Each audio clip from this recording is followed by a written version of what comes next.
আমি সর্বশক্তিমান আল্লাহর নামে সশ্রদ্ধ চিত্তে শপথ করিতেছি যে আমি গণপ্রজাতন্ত্রী বাংলাদেশ ও বাংলাদেশের সংবিধান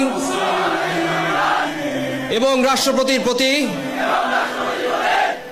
অকৃত্রিম বিশ্বস্ততা ও আনুগত্য পোষণ করিব। আমি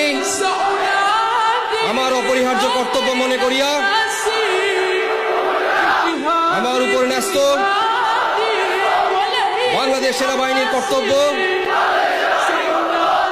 আমি সততা ও বিশ্বস্ততার সহিত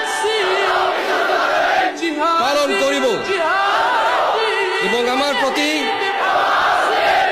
জল, স্থল ও আকাশ পথে যেখানে যাইবার আদেশ করা হইবে সেখানেই যাইব। আমি আমার জীবন বিপন্ন করিয়াও আমার উপর নিয়োজিত কর্তব্যরত যে কোনো ঊর্ধ্বতন কর্মকর্তার